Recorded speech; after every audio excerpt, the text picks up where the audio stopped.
Hi, this is Daylon, and I'm the founder and general manager of CuriousCore, and we help mid-career professionals to transition into the field of user experience design and product management. So I'm glad to be your career coach once again in a new session today. And today's coaching question, we're going to explore this particular topic, which is about how to stand out as a candidate in this very competitive job market, right? And the coaching question of the month is, how can I stand out as a A+ job candidate in a competitive job market, right? I think this advice and this question is somewhat related to dating, if you kind of think about it, right? Because people are meeting different people and they're trying to get a match as well. Sometimes that match is very difficult to come by, and you get a sense check and a vibe check. You get different kind of vibes with different people. When employers are interviewing so many candidates, there must be some way for you to actually be able to stand out and distinguish yourself as a candidate that's more memorable, right? So what are some of the simple things that you can do to do that? So first of all, I think this is one thing that a lot of candidates don't do, is to do a follow-up email to the person, just thanking them for their time and thanking them for allowing them to have this opportunity to interview in this session itself. If you are one of those candidates who never ever sent any emails and never sent any follow-up emails, then perhaps it's time for you to do that, because not only it shows that you are someone who have good manners, but it also shows that you bother to follow up and that you're interested in the role itself.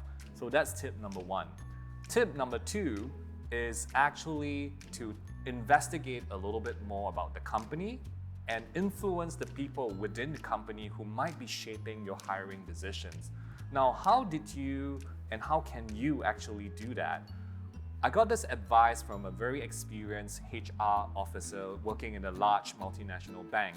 And he told me one of his secrets of getting a high-paying job in a multinational is that he learned this thing called the echo chamber effect, right? So the echo chamber effect is whereby you have talked and spoken with the interviewer, but then you're also speaking to people within the company who is influencing the hiring decision. So you're making an impression within the company itself and letting people know, hey, you're interested in the job, but not being too pushy about it, right? Just like not being too pushy in the date. It's kind of like you trying to know their friends, but not trying to get in front of their face and their social life or anything like that. So that's tip number two from me.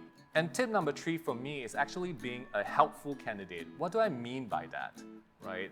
What it means is that after you've done the interview, you manage to ask a few questions to your employers and you understand some of the challenges that they're facing on hand.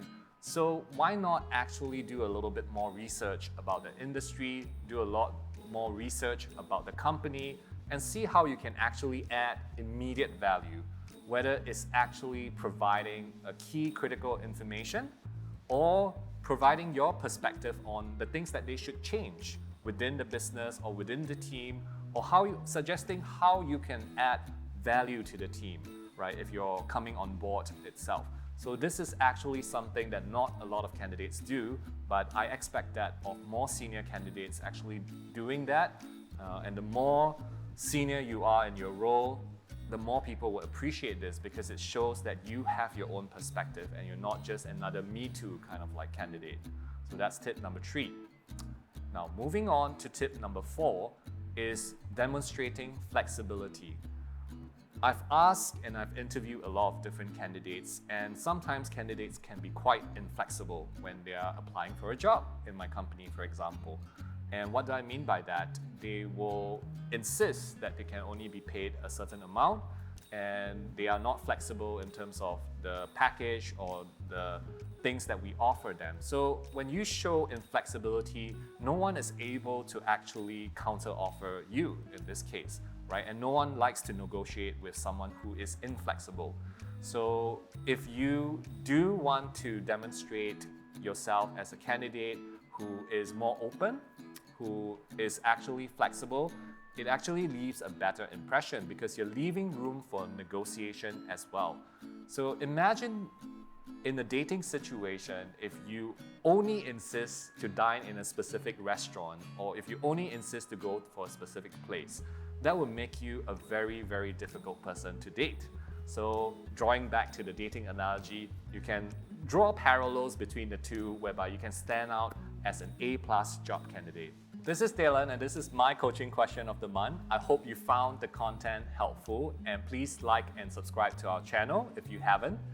If you have a friend who's also in the process of job hunting and are struggling, please share this video with him or her. And if you have any interesting insights or comments on the parallels between dating as well as job hunting, do let us know over email or drop a comment below and we'll respond to you. Stay curious and I'll see you next time.